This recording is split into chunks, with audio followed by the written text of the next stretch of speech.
Big Shook, Big Shook. It's really real right now. Mr. DL. 2, 2, 2, 2, 2, 2. Who's off?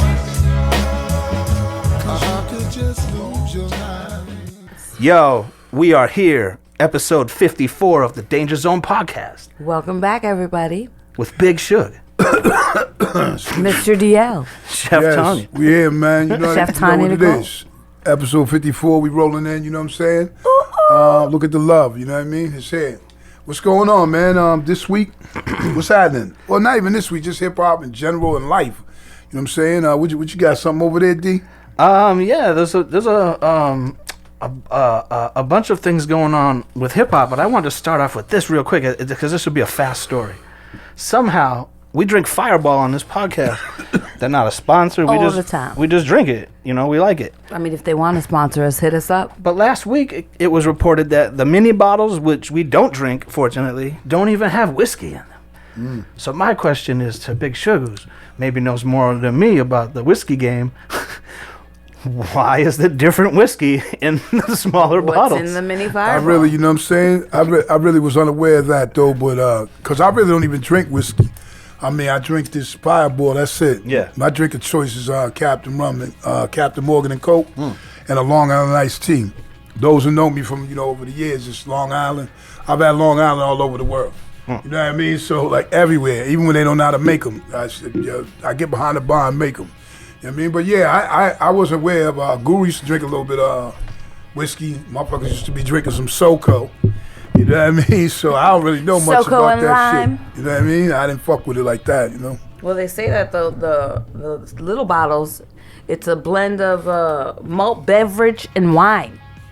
Why is it different than what's in the bottle? I just don't. I can't I wrap have my no head clue. around that. Gotta ask those who manufacture it. That's like saying, oh, well, here's Coca-Cola, but if you get it in the can, it's... I don't be wrapping my head around shit.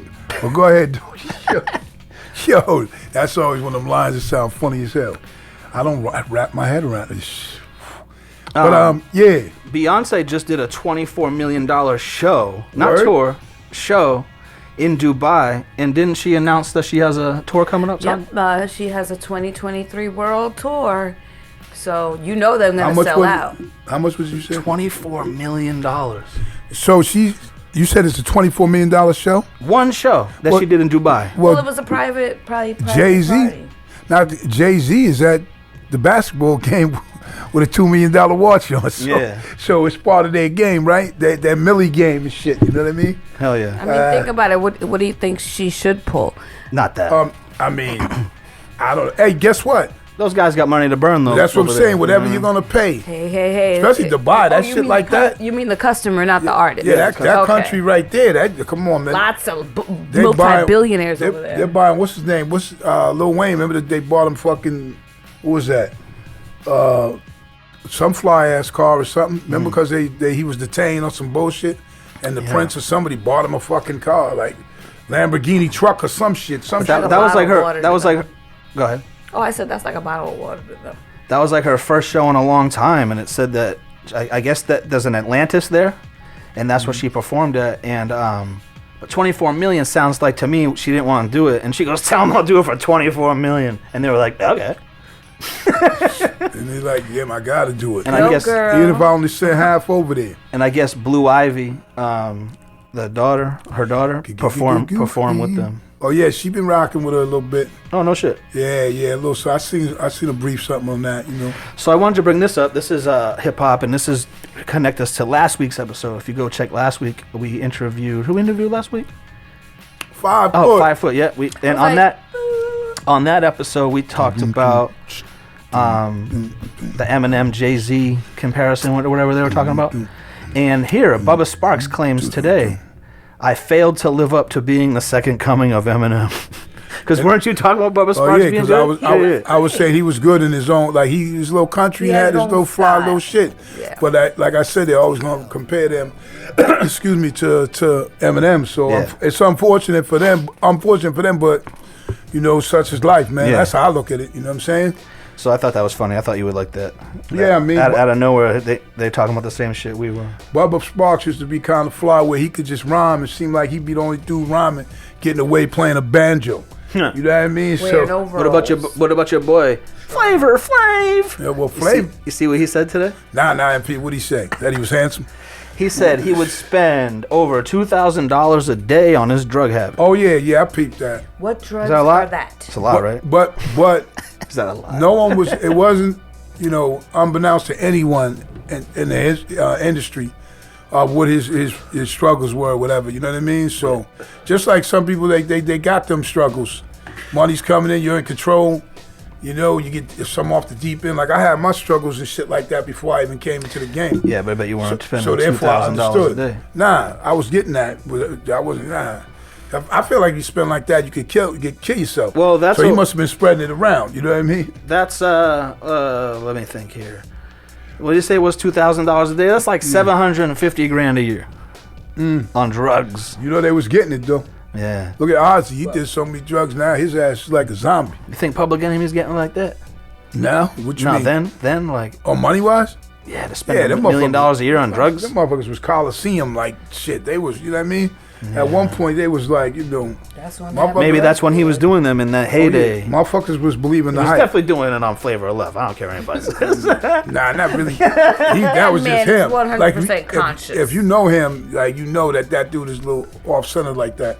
So that's what I mean. The only craziest thing he said on Flavor of Love was he was getting a pedicure, and he was like, "Don't show my feet.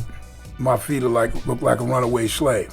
I was like, "What type of shit was that?" And then when the motherfuckers even like, You know, someone roasted him with that, and he "Don't kept show my feet," like I'm like, "Yo, motherfucker." First of all. The first You thing know they what I gonna mean? do is look at your feet. And no, not his feet. Like the motherfuckers probably. Listen, just like that's people Crow can't Man. look away from a car accident, people were like, I gotta see. Nah, I be want seeing to that show see. Pimple Poppers and some of that Oh, shit. man. Was stupid. I You be out watching trying- Dr. Pimple Popper? Nah, not really, because some of that shit I just like fuck all that. And motherfuckers be having a little goat swing underneath the neck. It's crazy. shit. Wait, what's a goat swing? You know that shit under the neck like that, and one dude has some big ass shit on his eyebrow. That shit had me fucked up. I was like, Oh man. yeah, that's so. Put it fucked down up. in the comments if you know what a goat swing is. If you know exactly what I mean when I do like this on a goat, you motherfuckers know. You know what I mean? What about P Diddy coming out last week saying he likes to pee on his woman? Yeah, but that was something What that is going on with people? yeah, I didn't We even- I don't need didn't- I to didn't know peep that. that. They were calling him. He was trending as P-E-E Diddy. P-E-E Diddy. Well, hello. Diddy, you walked into that one. Like, Yeah. why would you share that? I don't understand. Like, P. Diddy got money. He got good press. Oh shit! I didn't see this. Goofy as hell. One more. Our fucking Goofy as shit. one of our favorites on the podcast. We went and bought 3 boxes of cereal because of this motherfucker. Ice-T Ice-T. receives a star on the Hollywood Walk of Fame. Good for Ice-T. That's very cool. Ice-T though, man. Like it's funny, because I like Ice-T, man. But he was one of them rappers who, with me, I considered it encountering a goofy moment, man. You know what I'm saying? Because years ago, he had that band, Body Count. Yeah, body count. And they were over at the Montreux Jazz Festival performing. And so was I with Guru and Jazz with Taz. Damn, And that's a weird collab. Oh, it was a whole bunch of different. Oh, okay. It was Oh, a it's a whole bunch festival. of different. I see. If you know anything about the Montreux Festival, No, I've never been. It's crazy. Like it's one of the biggest in the world. It's amazing actually. So he's there, and I seen him. You know, we hanging out. You know, me and Guru been by the dude's crib, all that. And I seen him. Shout out to Bumpy. Freddie Fox had a release party or something on his last joint, and we all were there to perform. And I seen Ice-T, and he was like, I said, "What's up, man?" And he was acting like he didn't even know who I was. You know what I'm saying? So to me, that was goofy because I really did actually spend a lot of time around dude, or hanging out in them times. And after I sang that night, after I sang some shit, then he was like, "Oh, I remember you, but." You know, it was just He said, "I remember It was you." just a goofy moment, man. You know what I'm saying? Respect to him, man. If us showing you a box Sometimes of people, Cheerios and made you go get it, it's so big. Go ahead. what you sometimes saying? people are douchebags, and sometimes people aren't in that mode. Are goof bags. Goofbags too. Sometimes people aren't in that mode. Like me personally, I'm no Ice-T level person, but I don't like to be talked to in the club or anything like that. I hate conversations in the club. Yeah, but when a motherfucker's talking to you that you was hanging with, like, you know what I'm saying, at your Yeah, yeah. house where you live at. Like Aretha You know, would it say. wasn't like I was a fan that went up to him like that. R-E-S-P-C-T. It's like, yo, dude, we got history. Like, we I'm just trying to stick know? up for Odafin, man. That's all I'm yeah, doing. man, all right, man. I'm just trying to put a little bit of milk and a little bit of sugar when you have them dry-ass Cheerios.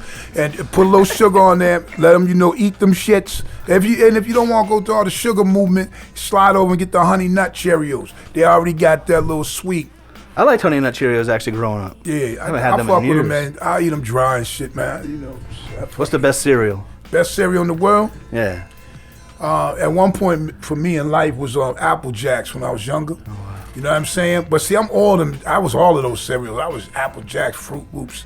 Yeah, Captain Crunch was good, but it like tear up the top of your mouth. The So roof of your mouth. Yeah, when you were a kid, they must have just been better because they must have been loaded with sugar before they got like health real conscious. sugar. I mean, well, when I came up, we only had about, like in my house, it was 5 of us, we only had about like 3 or 4 like boxes of sweet cereal. The rest of the shit was that bullshit, like shredded wheat. Cornflakes. Yeah, cornflakes. Oh, you be adding mad sugar to that shit. Puff wheat, puff rice. Y'all don't even know what the fuck that is. Especially if you getting that wick, they gave you Sometimes that we ran out. healthy cereal. We wasn't getting no wick, but sometimes when you run out of milk, in those days, especially with your fam, then we was having watered powdered milk, and then the milk from the can too. So that Like shit, the carnation shit was milk? horrible. Yeah, I that shit would was some horrible fucking shit, man. just be a dead person. Nah, we would. You'd be on this podcast being like, damn, remember when there was 3 people on this podcast? That shit used to look crazy too. It would look crazy. When you're because hungry, you eat what you have. I mean, when you're really hungry. But I'm saying when you would pour the shit, it was clear too. But you just see, we were in a mode like we were kind of set. Like we didn't have no hot breakfasts going to school. We was cereal, so eat your bowl of cereal and go to school. Like that's how it was for me. So when you look, the worst thing to do is when you're about to eat breakfast in the morning, it's cereal, and you see that milk is like that with all of us. You get very You know what I upset. mean? So therefore, Can't but do then it. we know we got to make. We were taught by our parents to make the powdered or the other one, man. But I mean, hey, today, and you know what? Because of that, I know my kids never had to do that. You know what I'm saying? So shit, Yeah. shit works in Yes, strange sometimes ways. you gotta do what you gotta do. You gotta feed the kids. I know his political opinions don't line up with most people, but that guy Charleston White's kind of fucking hilarious, man. I don't even get that. No He's energy, so man. fucking I weird. don't get that dude no energy, man. But go ahead, man. You know. No, I didn't have anything specific on it, but I do That have was this. very random. You just threw Well, it out there in the air. He was trending, and I just saw that he was trending. He So probably trending every 2 days, man. yeah. So this was cool. Maybe the third movie didn't live up to the hype. So it looks like Bad Boys 4 with Will Smith and Martin Lawrence is a go. You didn't think it lived to the hype, or you don't think people just wanted more of it? I don't know. Like it was hyped up hard. It was like what 20 years later, and it just I don't know. I don't remember. I don't remember what happened. I saw it. One of the movies, man. That happens to me all the time. But I know it was good action, and I laughed. So Yeah, I know Martin Lawrence got fat. That's all. I didn't think. Yeah, he. Some dudes is funny. Some dudes get a little bit rotund, and they look a little different. Ain't nothing wrong with a little then, Pillsbury dough. But some of them get a little rotund, and then some of them get slimmer. So it's like, because if you look at what's the name, Anthony Anderson, Yeah. and he talks about diabetes and stuff too. So it's probably a health thing. Yeah. Mhm. And I know certain medicines can bring your weight down and stuff. He probably adjusted But his diet. at the same time, I'm just saying, some people go one way, some the other, and it's funny we got to adjust to like seeing them. Because to me seeing Martin Lawrence looking like a little chipmunk like that, I'd be like, yo, what up, Martin Lawrence? But it's still, I think it's still gonna be funny, man. I'd like to see. Yeah. I'm down for anything Martin Lawrence. I think he's one of the most slept on. Eddie Murphy also Eddie Murphy is also going on the road doing stand up for the first I time want in tickets years. to see that. Yeah. First time in a year, he's coming here too. I $1,000 think. tickets. I bet. Yeah, he's coming around here. You know what I'm saying? You know it's gonna be funny. Definitely. But also like if people are in the know about this cat, his name's Icewear Vezel. He thinks it's an insult when people call him a rapper. Now I'm not pretty, too much versed on him like that. I just peeped the story and it says, Icewear Vezel, for those who are our followers, does not want to be called a rapper, despite the fact he makes rap music, as apparently it doesn't relate to the actions of his peers. Right, that's what he feels. I guess he's saying he's on another level. The difference between a rapper and a real nigga that rap Vezel wrote, them two totally different type people. Rappers move, act, and carry themselves like hoes. Mood swings and all. That's why I don't like being called a rapper. That shit's an insult. But to him, I understand him, man, coming off like that, man. Shout out to you, Ice with Vezel. But to me, like, you can say rapper, hip hop, whatever, because first of all, like me personally, I don't look at it like that. I don't have no whole bones in my body, man. I don't, you know what I'm saying? You're not insulted by Whole that, bones. Big Enough. Shug? I'm You're rolling, not you know insulted what I'm by saying? that? Huh? You're not insulted by that? What, people saying I'm a rapper? No, that he's telling His you opinion. you a hoe. Nah. Yeah, that's nah. his. Use a hoe. I mean, Use yeah. a hoe. I mean, all I goofy- swear yo. they use a hoe. Yo, all goofy shit aside, yo, I don't look at it like that because it's just different. Whereas people gonna say whatever they say. You got people that say, hey man, if he come around me, I'm gonna slap the shit out of him. Yeah. Yo, if I ever see him so and so, I'm gonna do this, and as soon as they see you, they don't do anything. They don't do nothing. So people gonna always talk. You know what I'm saying? So hey, if they think that if that's what he is, he wants to be an artist and looked at in that way, hey, respect to that. I give it to him. Just tell us what box to put you in, buddy. You know, whatever you choose to do, like I'm with it. Yeah. But also recently they do Consequence, and those cats was talking about, I guess, when Kanye got his chain yapped like a few years back. Okay. You know what I'm saying, with Beanie Siegel and all of them was Yeah. telling the story. I guess it was 2012. And A long time ago. dudes that was talking about, they pulled up, you know, on the table where he was eating food out, and they you know, boom, boom, boom, then the chain was taken or whatever. But it was retrieved. I guess it was retrieved. That's a story you got, you know, you can get deep into it. You know, I like to skim across some of these shits because I'm like, yo, as people know today, Beanie Siegel and Kanye, you know, they squashed their shit, and you know, they were actually seen in the studio last year, so maybe something's coming out of that, you know what I'm saying? But It's easy to extort rappers that way, man. I mean, Like you if know, they're not about it, like this guy saying, Jeezy Queasy, what was his name? Consequence. No, the other guy, the guy with the story before, Jeezy Oh, McQueasy. Vezel, Ice Vezel. If Yeah. Ice Vezel, what he's saying is, I can roll up on this rapper and snatch his chain, or have my buddy snatch his chain, and then give it back to him. Be like, yeah, you know, got that back for you, bro. Hold me down with a verse. You know what I'm saying? No, Because the verse from some of these rappers is worth way more than a chain. Way more. And plus today, man, people got jewelry that ain't real on them. Yeah, I love that For little guy years. who goes around with the jewelry tester. You seen that guy? He has like a little YouTube page and he rolls up on rappers and tests their jewelry live. Yeah, see, some got Oh, fake. awkward. I don't know if I want to be in that room. Some got fake shit. Some got Yeah. you know, some got shit that got insurance on it. It's all a bunch of different shit now. So Yeah. you know, and I know dudes have been getting chains and shit taken for years. So you know, Honestly, at and the end of the It's an day, easy thing to steal if you think if you're fast or can fight. It's a really easy thing to steal from someone because like you don't have to go in their pocket or anything. Just snatch it right off their neck. It's gonna break, but just get that shit fixed. You got a free necklace. but it's just like if you think about it, that's just for basically talk. I mean, because what really, in the end of the day, like what are you doing? So, and that's the circles you moving in. Like me, I don't particularly move in them circles like that. You know what I mean? Some cats do. Yeah. You know, I just you know, you earn your shit, you hustle. Ain't shit come quick to you, man. Like I remember when I was younger, it was a little bit of rah-rah and all that, man, when it came to jewelry and shit. But when you get to certain points, like, yo, you know your position, you know what Dude, you, I've you been know. with people who wanted to rob Cameron. They seen him in New York City with a couple guys, and they're like, "Yo," and I was just like, "Wait a second, you guys serious right now? Like, what's going on right here?" And so those people are out there. I gotta talk people out of getting shot to death. Yeah. stupid people everywhere. You know what I'm saying? So, just to go back on that story real quick, yeah, we were outside Def Jam. It was broad daylight, New York City in broad daylight. And he goes, "Yo, that's them over there, right there. We go roll up on it." And I was like, I thought he was just joking around, like being goofy. You know what I mean? Yeah. And I'm like, wait a second, you guys serious? And I'm like, dude, we're here for a meeting. This is his record label. Okay, let's just say it plays out. You play it out and pull it off. He's gonna come upstairs and be like, "Oh, I just got robbed by these guys." because we're gonna be up there. You know what I'm saying? Shit ain't gonna. Yeah, man. So the whole thing was kind of crazy, but Come on now. I had to talk people out of getting fucking stomped out.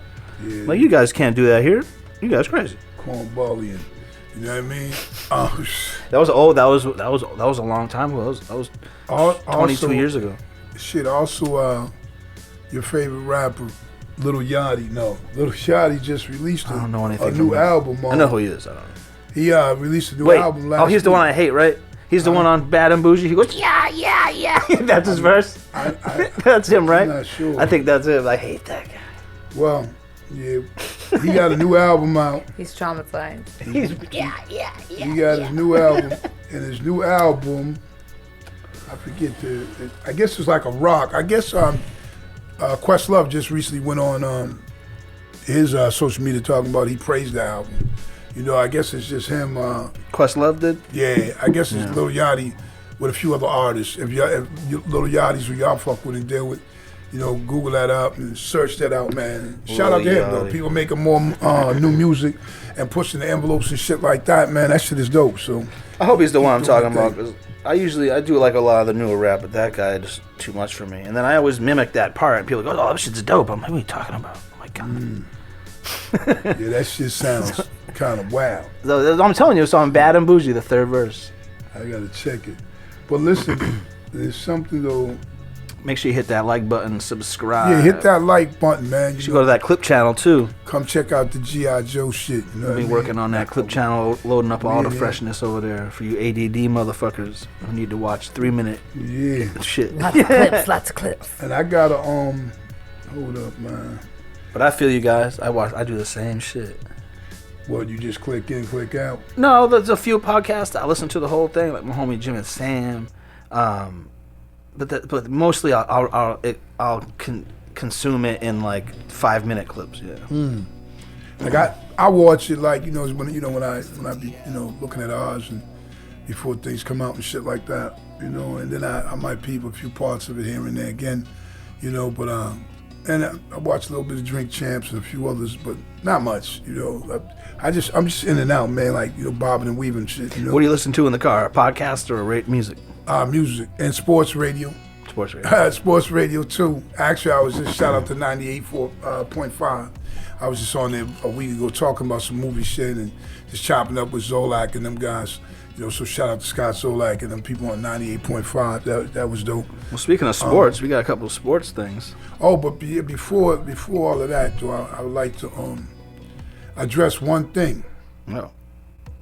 As we know, the story, has been going on and pretty prevalent in the eyes of everyone worldwide is the beating was Tyree Nichols by all those officers. The five, in Memphis, the 5 black officers. Uh-oh. Now, as we know by now, the 5 Memphis police officers, Tadarius Bean, Demetrius Haley, Emmett Martin III, Desmond Mills Jr., and Justin Smith. All of them are facing charges, multiple charges, and also second-degree murder and such. The thing about it, so by now, a lot of you probably saw the video if you chose to look at it. Some people couldn't bring themselves to look at it. There's been subsequent videos afterwards, after the guys talking afterwards, after beating this man to death, basically. When I think about it myself, I look at it as these guys, these police officers, they soft as hell. There's a problem with these guys because when you can beat somebody up like that, you know what I'm saying? I had to put hands on people during my life and had beefs and shit like that. But when you beating a motherfucker up like that, you're a little itty bitty dude too, number one, and it's 5 of y'all just destroying them. Even if there's 2, you lose bragging rights. Even that, it's just it's a problem. They kept give me your hands. Y'all are big enough to just take them shits. So it's almost like you wanted to whip his ass. And if subsequent stories came out later about one of the guys, it was his ex-girlfriend that Tyree Nichols was dealing with, and they basically was beating his ass for that and adding extra shit. The bottom line to me is, man, it's a terrible tragedy. Anyone losing their life, and then for us to see, last time I really ever seen shit like that is with the Rodney King situation. You know what I mean? Yes. But like I seen some, cop fights and shit with people, in the street and life. But that right there, That's man. not a fight. That's a They beat him. Then he's screaming for his moms and such like that, and they're just beating the hell out of him. And then guess what? They're people's families too. Y'all disgrace your family. Y'all don't got no heart. That's no heart right there, man. No heart. As we live life, man, everybody ain't gonna be perfect, but we gotta give life some respect, man. They say blue lives matter. Like about what? Killing people now? Not only that, but do you know how the controversy in America today with the police? You are black officers, like fuck all. abuse of power. Like what are you doing? They're inhumane. See, it's not like people always dehumanize those type of Here comes insensitive Mr. DL part. Remember, bang, here it comes. It's not a fucking race thing with the police. It is a blue thing. It is a problem with all of them. It's not this one or that one. It's all of them. And yes, Joe Schmo goes, I come from a bad neighborhood and I want to make it better. I'm going to become a police officer. I'm going to do the right thing because I want to do the right thing. And he's going to go and mingle with a bunch of fucking scumbags as a police officer. And is just going to soak that in. And then he can't tell on any. He wants to be a good guy. He'd be like, man, there's a lot of corruption here. There's a lot of corruption. He can't even tell because sounds like Whitey Bulger. But go ahead. But the problem with the police is anyone can be a cop. It should be a harder job to get. It should be a higher paying job to weed out maybe some of this corruption that they have on the street level. Actually, them motherfuckers make a lot of money. Yeah, but they need to hire good people. These dudes all had $250,000 bails and $350,000 bails as of this show. Yeah. All of them are out. Yeah, that's 35 grand. But it depends where you're at, because in Massachusetts, you got to pay the whole shit. You know what I mean? People like the far right type people who think police lives matter will donate to those people to get out of jail. Well, listen, you know what I'm saying? The problem we have with that is we saw the shit. Yeah. Oh, yeah. It's like Ray Rice. Hate to bring that up when he punched out his wife. People seen that. If you don't see it, you don't even know what the fuck happened. Yeah. Someone said that a long time ago. There was like, people in America don't care as much about slavery because there wasn't any pictures of it, because there was pictures of the Holocaust, so they care more about that. But you know what? I think that could be more in the beginning a race thing. In the beginning, the way it changed a little bit, because even with that 40 acres and a mule situation, they knew the shit was wrong. Mm-hmm. And there's enough movies over the times and even a whole lot of paraphernalia and different things for people to learn how to know about it now. But I agree with that a few years back. I got a good question for you, Big Shug. I asked this to Tanya. How long after slavery ended in America officially do you think there was still slaves that didn't know about it? Still working? 20 years, you think? Nah, I think probably hundreds. Hundreds? For real. You know what I'm saying? You think, oh man. I believe somewhere in the world right now might be. No, I mean in America specifically. Oh, there are definitely America slaves after that, today. Of course there are. Because you had to go to different countries to skate like that. So how long you think? Really? I really think hundreds of years still. Well, okay. So you know what I mean? Because that would bring you up to 1950 would be 100 years. Close to that. I bet you close to that. Yeah. Because if the racial times at that time too, like in France it wasn't like that. Canada, or shit like it was different. But in Europe wasn't really big like that. It was some slave. I mean, it was always a form of slavery. Because someone else learned about it, someone else did too. Yeah. So, So there were plantation owners who, in that time who didn't obey the law and just kept doing it. And they had their plantations raided by black soldiers. Black Union soldiers, right? And coming in and telling the people on the plantation that they're free and they're, you know what I mean? That's kind of crazy. That's talk about a culture shock. If you're one of them plantation owners, what are you looking at right now? Right. You know what I'm saying? That's just some wild shit. But I was just, it was a curious question I asked her. I was like, how long do you think after they said, all right, it's over, did that still go on? Because if you didn't let anyone into your plantation, or at least mingle with the people there, how would they know? Or if the information wasn't being allowed to spread. Yeah, how would they know? Or it might just It's a been long I heard time. this or I heard that. Like, so are we good for Change sports? gonna come. Yeah. Alright. What's the number one story right now? Tim Bradley, Well, yeah, that's close. number one. Tom you think, Brady. No, you think Tom Brady is bigger than? I mean, you think LeBron is the number one story? nah. Tom Brady just retired. So Yeah, but he already did it, that's so gotta he be the- he took the air out of it. But it is the it is the big story. It was my number one. Not because Kinda. everybody knows it's for real now. Yeah, and plus, kind of like it's like still we never know how shit's gonna be. The dude could do some shit never unprecedented. Well, he has He could come back. He could be out a year and come back the next year. We don't even know. he has an absurd contract waiting for him to be a, Oh yeah, that TV shit. yeah. What's a couple hundred How mil? much money? a lot. I can't remember. Yeah, I'll for look like it up, only but- some 10 years shit. Like where he could sit once a week now and say, hey, that's Tom Brady. You know what I mean? You But know me. You his- see me on the field. His boy though from I forget his name, man. That 375 million. wow. The dude from the announcer little from bit, Bucky. Tom Brady from the Tampa Bay, he's gonna miss him. The dude, load the cannons, shoot the cannons. Yeah, you guys know, you fans of Tampa Bay know what I'm talking about. Whoever the fuck that dude is. Every time they gotta load the cannons and shoot him for touchdowns. But he's gonna miss Tom.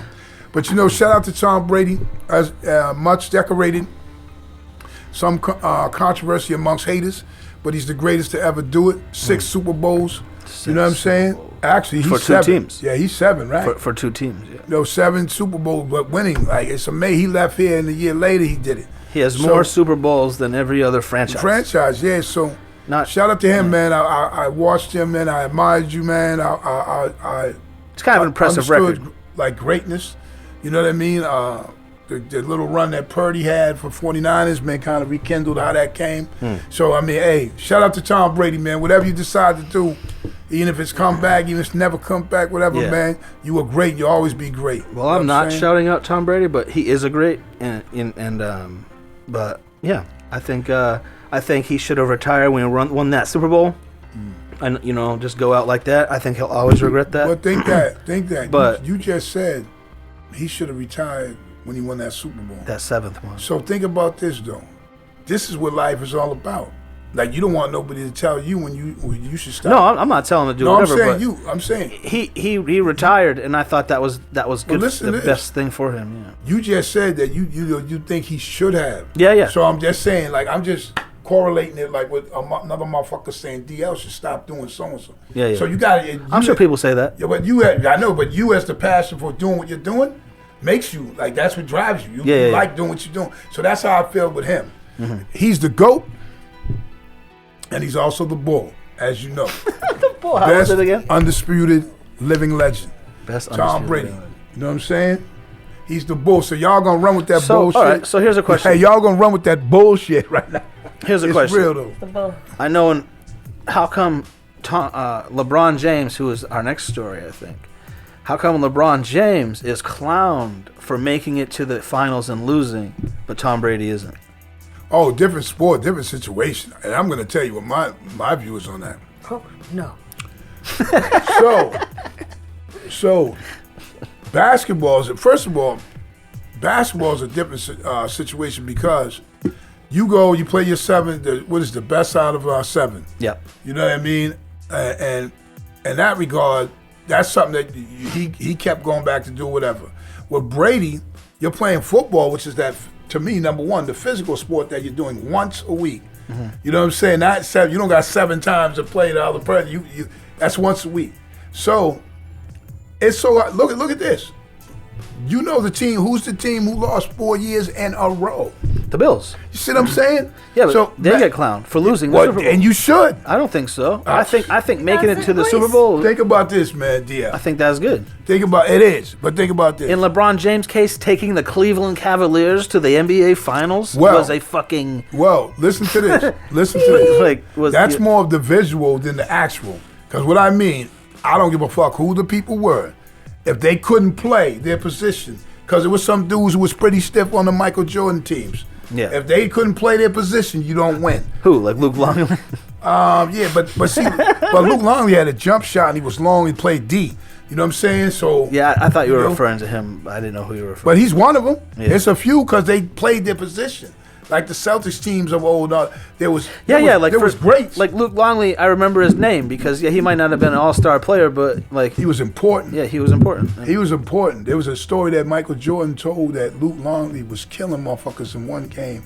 He had 12 points and 4 rebounds early, and Mike was like, "Yeah, man, keep going, man, gas him." At the end of the game, Luke Longley had 12 points and 4 rebounds.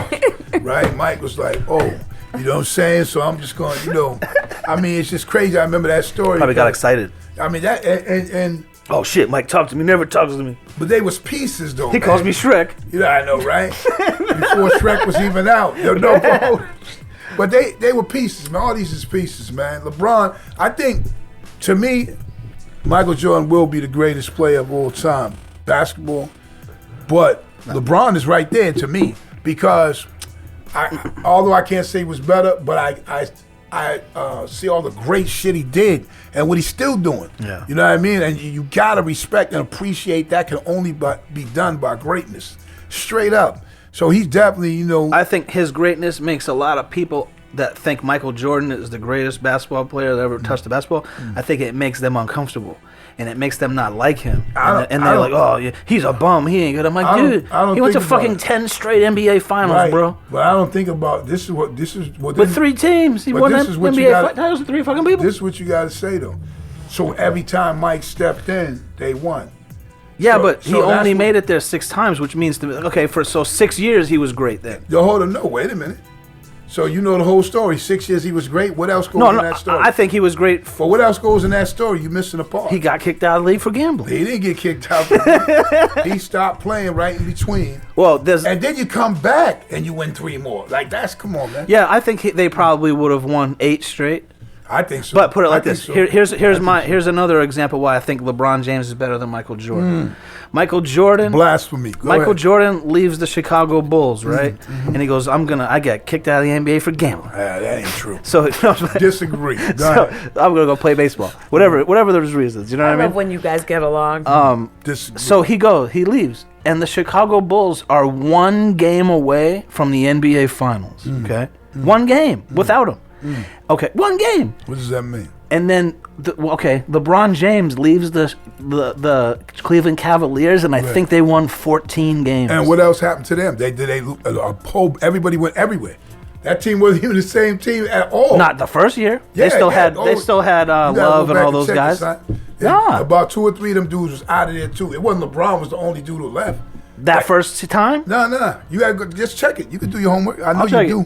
I'll check it. Yeah, that next year, they sucked. That shit was hard. Yeah, because they lost LeBron James. Well, I mean, but then again, come on. Some teams, you got to admit, there's a lot of teams, if you do take one player off them, right now, you know what I mean? I think that, what's that team with Jokic?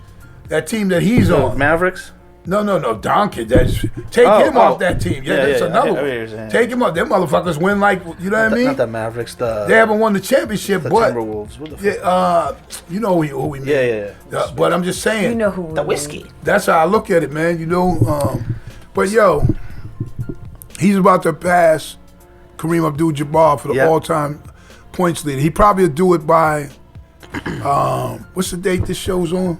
I'm not sure, but the estimators, whatever date they're saying, tickets are $24,000. To me, on the black market. I think that's great because, but crazy. It goes to being effective and the longevity of being effective. Yeah. Like Tom Brady, he just retired, but last year he threw for the 3rd most yards in the league at 45. You know what I mean? Yeah. So the fact that these guys could keep going. And trust me, if somebody think Tom Brady couldn't play next year on a team, that's crazy. No, he can play. LeBron, I think, is I'm just saying for his son. For his ego, he should have retired. But let me ask. Oh, damn! I just had the illest point. He want everybody to retire. No. Opinions Let the music play. And everyone's got one. You know what I'm saying? Agree. You got to let the music play. Make sure you hit that like button and subscribe. Yo. Make sure you hit that like button. Hey, shout out to man Smart Bomb Music, man. They just released a single called Wasteland. Shit's doing real good and shit like that. And I feature on it, but I'm glad that You know what I'm saying? Write that quote down. I'm glad that they could have. I'm glad that I could have contributed with a feature on there. But I mean, people have sent me some write-ups and different shit. And I appreciate people showing that love and shit. You just dropped a vid too, didn't you, man? Yeah, Me and Make 'Em Pay featuring Terminology. Make 'em sway. Follow You Home. It's on the Tube. It's on the YouTube.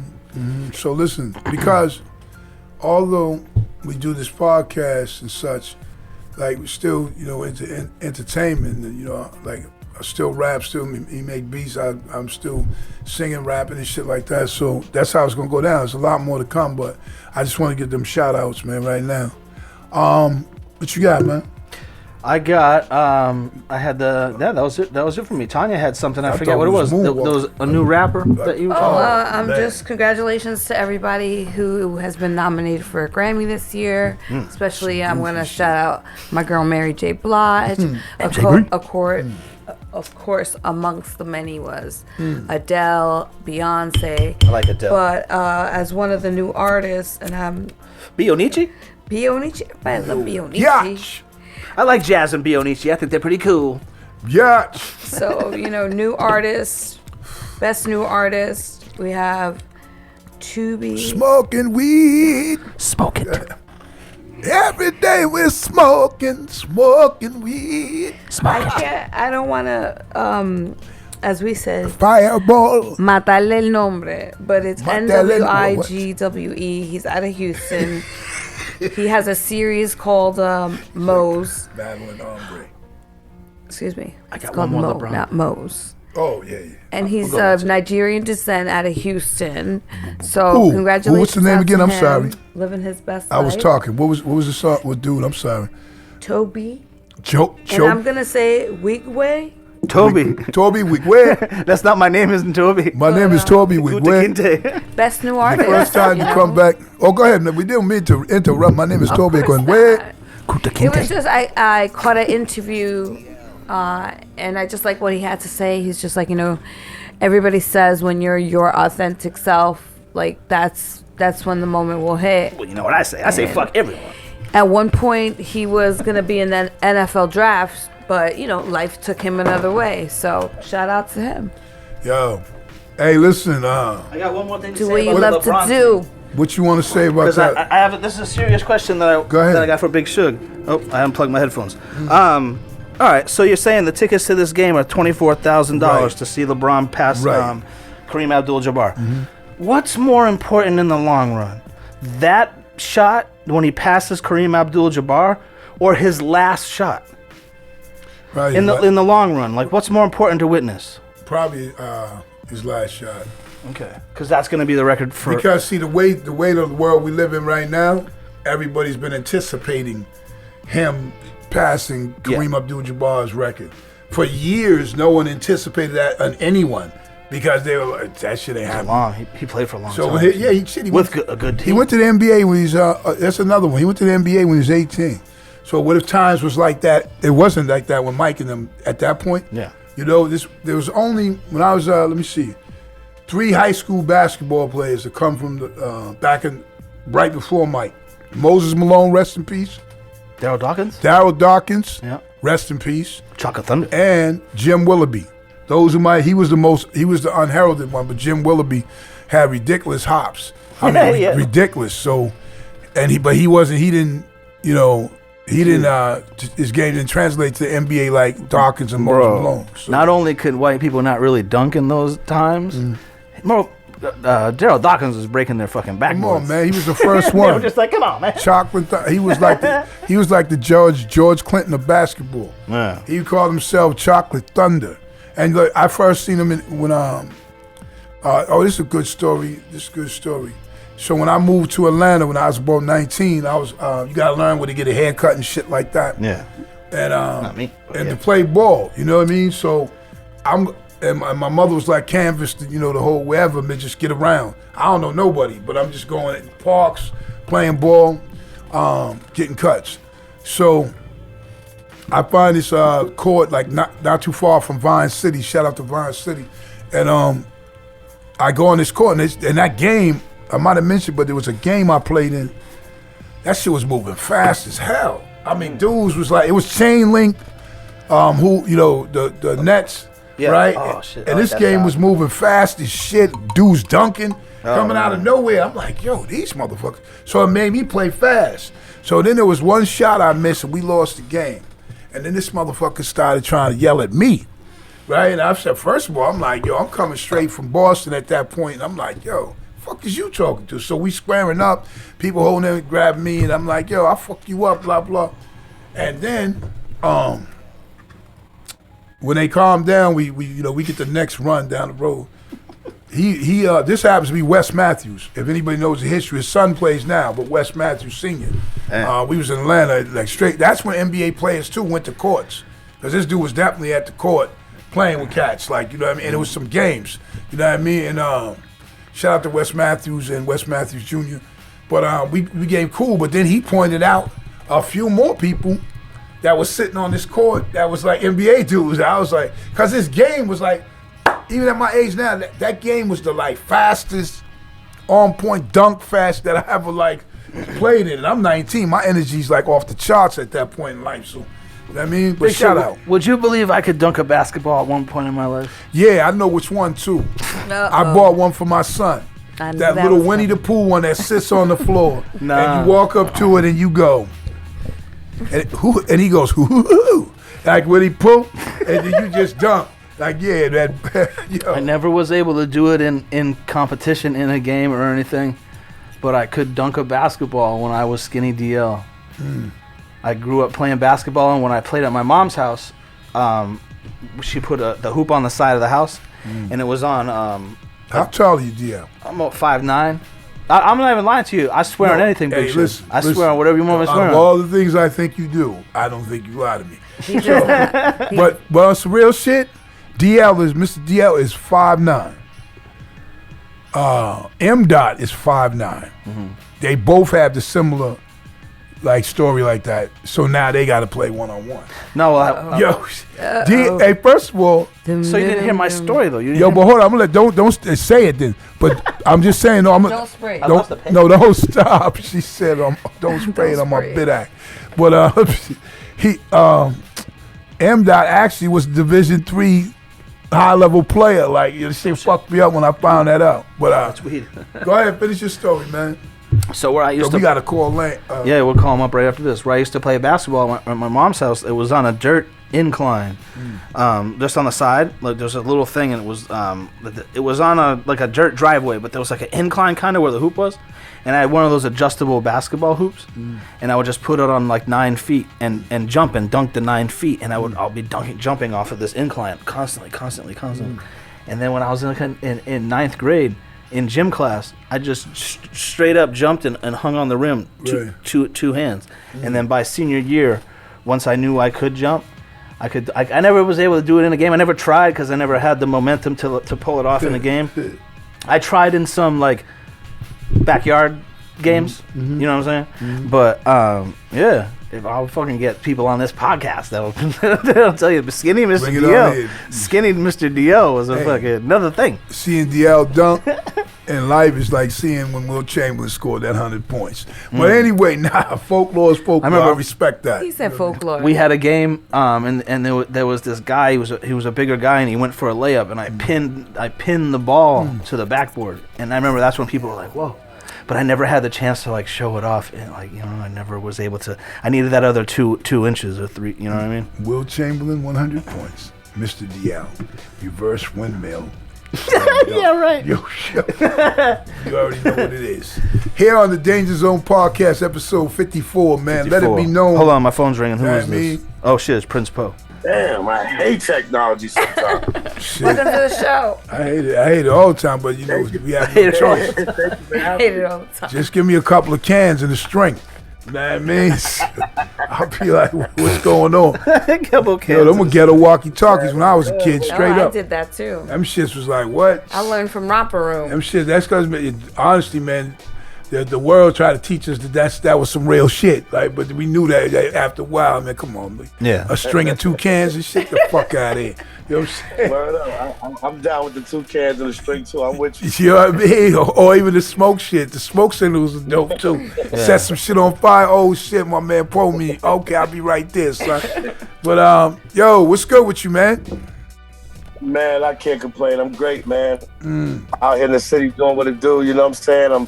I'm blessed and humbled, and thank y'all for having me on the show. Yeah. Thanks for being on, man. I'm gonna run it back too, like, cause I was just want to let the people know once that first and foremost, today we have Black Poe. Excuse me, I'm sorry, Prince Poe. You keep confusing because I keep we have saying Black Poe. That's my man. Black too. Poet That's last. my man too. That's why All right, Prince Poe. I'm sorry. I don't mean to to do that.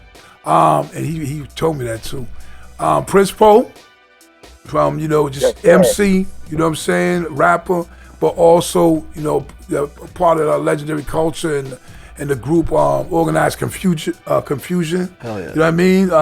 We glad to have you here today, brother. You know what I'm saying? What's good with you? Man, I'm glad to be here, man. Just just working, shaking, and grooving, man. Staying in my own lane, So we would like, so first and foremost, we would like for you to tell the people, to get them updated on who you are, your background, what's going on with you, and where you come from, what's going on with you, and why you matter to the game and life right now. Right here on the Danger Zone podcast, you have not only but your one and only Prince Poe, Organized Konfusion, legendary, straight out of Southside Queens, New York.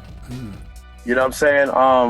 Broke out on the scene in '90, signed a deal with Walt Disney / Hollywood Records. The first album was self-titled. Second album was called Stress, which is the classic album, Stress, The Extinction Agenda. Then we had the third album, The Equinox.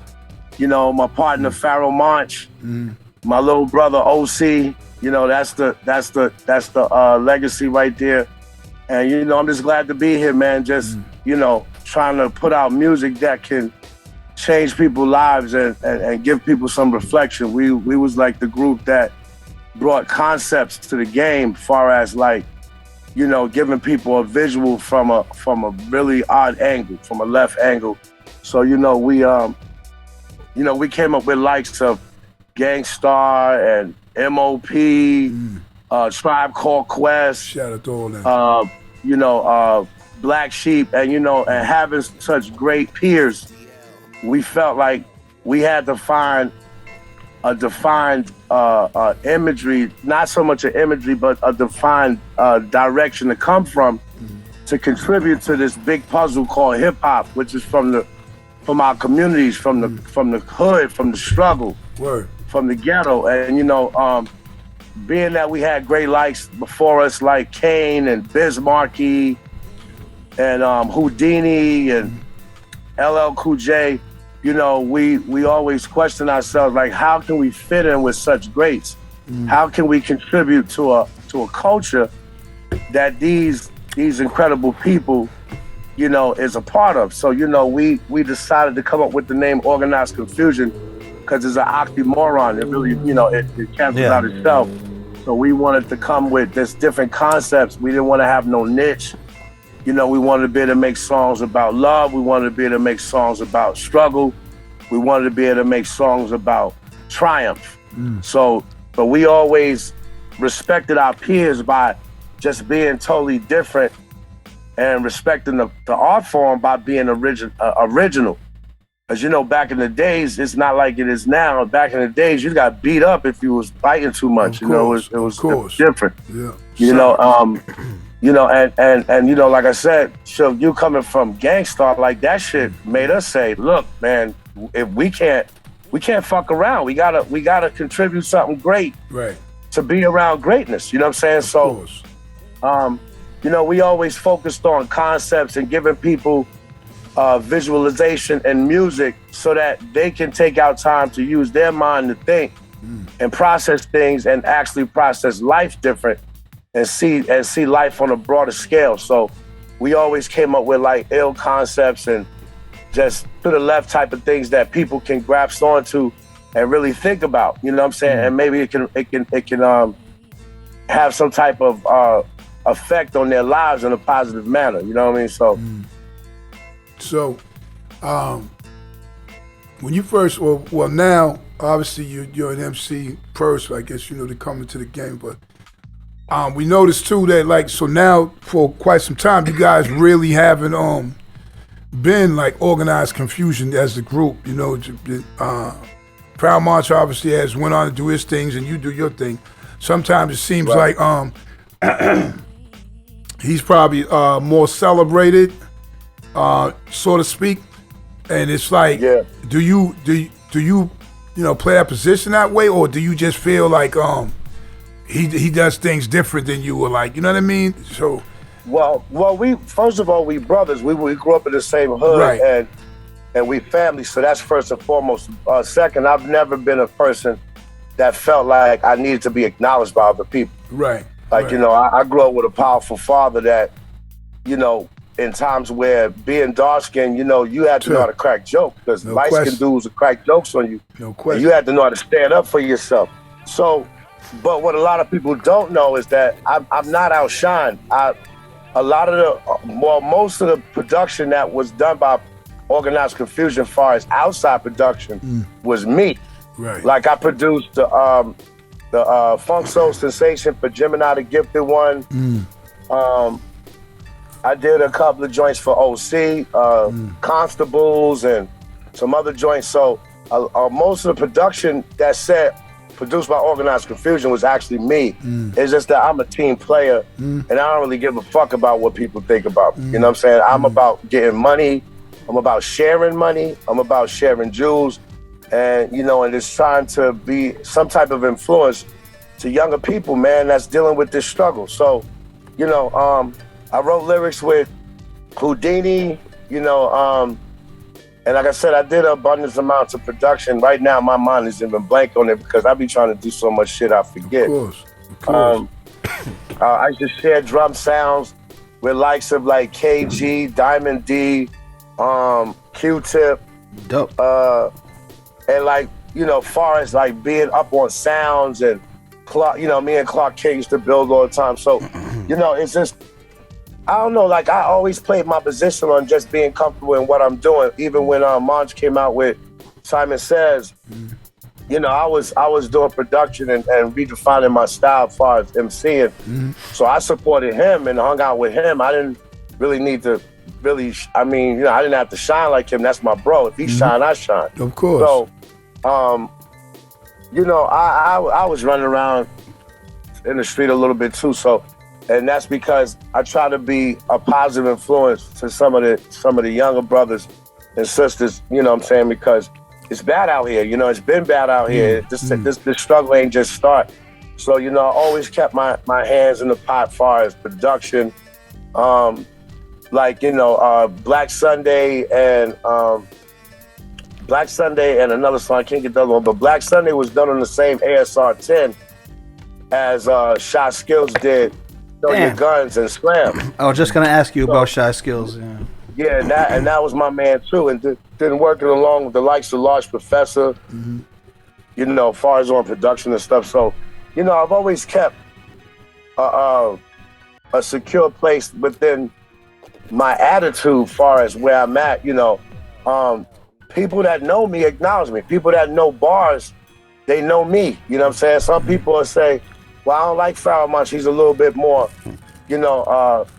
imaginative and just, abstract. And cats just be like, yo, I like you because you from the street and you got more of an edge to your rhyme. So, I've always just been comfortable with just being me and just playing my position. And, but me and Pharoah, we make decisions on everything. Like, there's no Organized Confusion show going down without my stamp of approval on it. Of course. And, and I always make sure that Pharoah Monch is comfortable with whatever we do, and that's how I think brothers and crews should rock. Everybody shouldn't worry about having a spotlight, because sometimes the spotlight is the hardest place to be. They say being a boss and being a captain, you got to make sure your whole crew eat first before you eat. So, I've been that type of dude. So, and being able to do shows with Gangstar and MOP and Naughty by Nature. Like I'm grateful. I'm still basking in gratitude from all the flights, been rocking in Brazil, and you know, and I'm you know, and I got like maybe like 5 solo albums out. I got one album with the infamous Oh No, the producer from the West Coast, Madlib Little Brother. I got like 4 or 5 songs done with Madlib, and I got about 300 features that I've done over the years and shit. So, you know, I'm not responsible for how people promote their records. I'm just responsible for upholding the culture of hip hop and just representing true lyrics. For sure. Yeah, so you have 4. You have how many albums do you have total? You said? Well, I got Stock of the Symphony and Samurai. I got what's the one that we know right now? Animal Serum. I got Pretty Black. And I got one more. I can't even get the name of it right now. And I got about 2 EPs that I put out over the time. But you know, like I said, I'm underground and I'm with the gritty. So, you know, a lot of them is through independent labels, and the money was decent, and the space was there for me to create the way I want to create. So, you know, I have some work out there, man. It's like, and people that be digging and people that Google my name, they be like, damn, I didn't know you did so much, you know, and I did a lot. But, you know, it's about loving the craft, man. Like, I love this craft, man, because when I came up on it, it was in park jam mode. It was about the park jams, and that shit saved us. That shit kept a lot of us from going to jail and getting killed.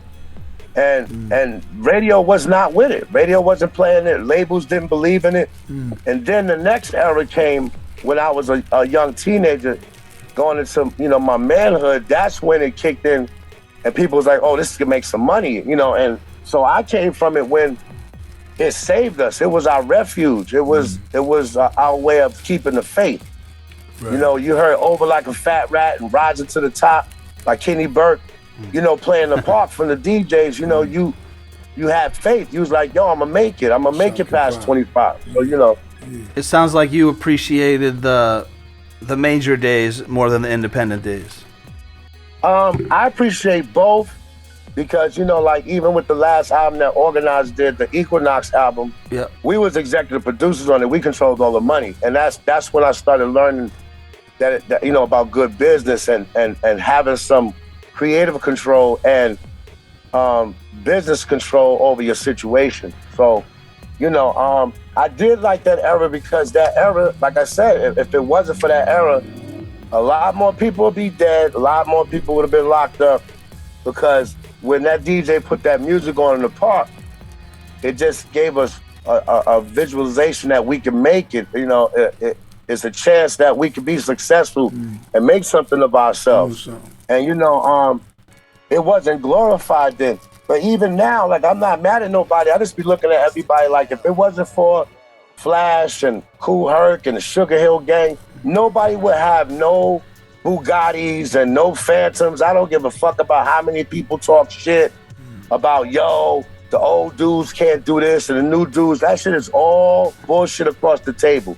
If it wasn't for those dudes, it wouldn't be no Bugattis. Well, it won't be no Bugattis from music. If it wasn't for those dudes laying the foundation. You don't throw Run DMC in there? Of course, you know, Run DMC, you know, the Fat Boys, all of them.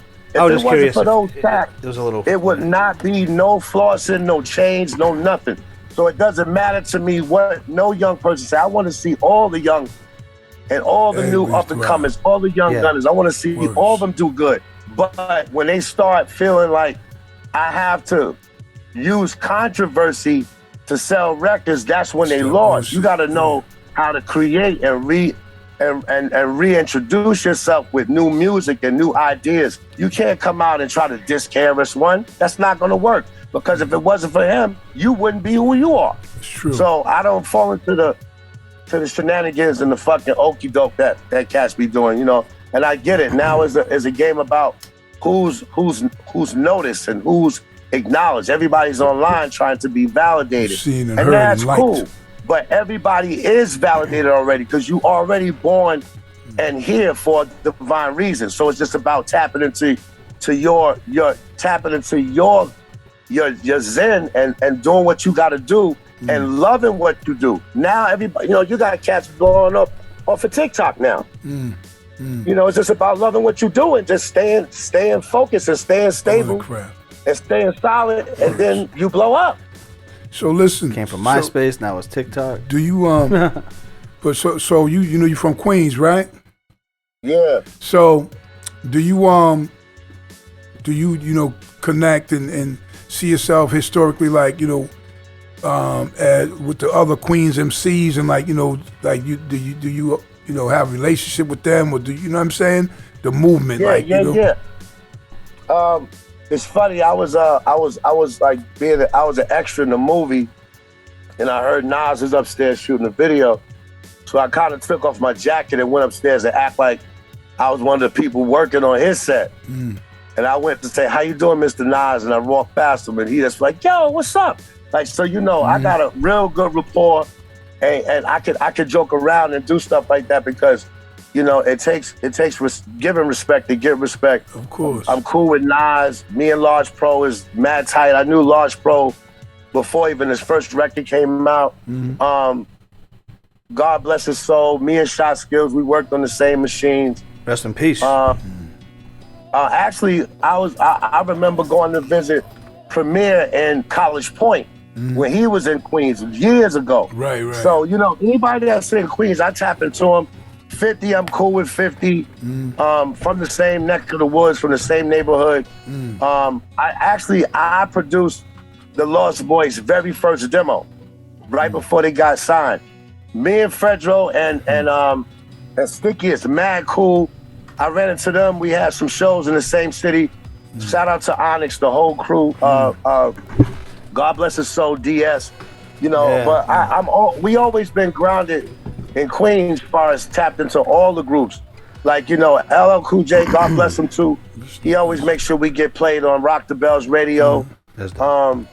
Me and Tip is mad cool. Tip is a very selective person on who he really sits down and talks to and vibe out with. Mad love and respect to him as well. So yeah, all the Queens dudes, they know who we are. And what's funny is years ago,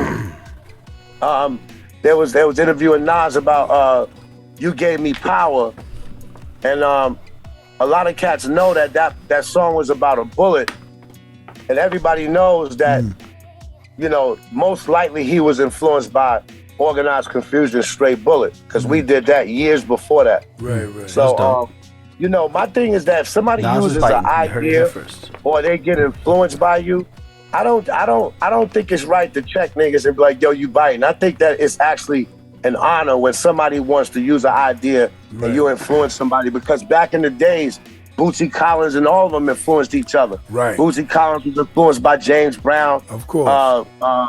Roberta Flack might have did a remix of James Brown. Like, it was just, that was a show of love because you love their music so much. So when people do it to us, I do nothing but salute them. I love it. I'm grateful. It's crazy too because like a lot of history people don't know, like how Bootsy Collins was in James Brown's band. You know what I'm saying?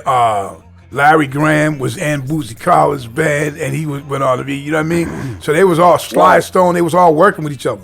You know what I mean? So like that music was kind of like one, kind of like that elixir, you know what I mean? So stay here. Right. Bootsy Collins was the only dude that James Brown kicked out the group for a good reason. He's like, yo, you need to go have your own shit, get out. Right. And he kicked him out because he's like, yo, you too good. You need to have your own shit. So he kicked them out for good reasons. You're right. So, but I know hip hop was competitive. So that's why I know people, they like the controversy saying he bit or she bit. But like when somebody used the idea for us, man, I took that as like one of the highest honors, man, because ain't nobody had to take your idea. There's a million ideas out there. They didn't have to use what you did. You said you were from Jamaica. Did Jam Master Jay have any, did he help you out at all when you were coming up, or? Jam Master Jay just was an icon that we always used to look up to. And when he would play locally, we would go check him out. We would always check out Jam Master Jay and Grandmaster Cats too, up in the Bronx, man. These dudes was like incredible on the turntables. and they don't get enough credit for what they've done. You know, even Kaz right now, like Kaz is one of the illest on the turntables. This dude be saying like a half of a rhyme and then go right into a record that correlates with the rhyme. So, you know, Jam Master Jay was a local influence because he used to come out to the parks too. So shout out, you know, much love and God bless his soul to Jam Master Jay. And, you know, that whole situation was unfortunate because, you know, the streets ain't got no rules, man. And I just wish he still was here to share some of his mastery craft, man, because he was a dope DJ, but he was also a dope producer, and he had a dope ear for good music. You know what I'm saying? So, and his fashion kind of set the tone, like the way he dressed set the tone. He was original, like the way he looked, the way he wore the hat. He was one of the first ones to rock hats like that way before everybody else started doing it. Yeah, they were like dressed like him. And not only that, he was the one that choreographed a lot of the Run DMC shows, and he was just nice at that, man. Yeah, rest in peace, Jim. I think another person in our culture that is almost coming up right behind him is DJ Maceo from De La Soul. If you watch how he choreographs the shows with the MCs, man, it's incredible, man. Shout out to De La, you know what I mean? Yeah, shout out to De La, man. That's people's too, you know. Jay. So 1, 2, 3, 4, 5, 6, 7, 8, 9, 10. We want to know your 10 favorite MCs. 10 favorite MCs, bruh. You know what I'm saying? We want you to give them to you, you know? Sporadically, man. Yeah. I'm going to say, not in this order, but I'm going to say Ecstasy, Jalil. Rest in peace. Black Thought. I know who he is. Ice Cube. Nice. Damn, man, y'all got me good with this. Yeah, they did, man. They did. 6 more. Yeah. I'm gonna say Guru because nobody can ever sound like him. No one. No one can ever sound like Guru, and a lot of people don't. They don't. Yo, he drops so much jewels. Of course. That is not even funny. So I'm gonna say Guru. I'm gonna say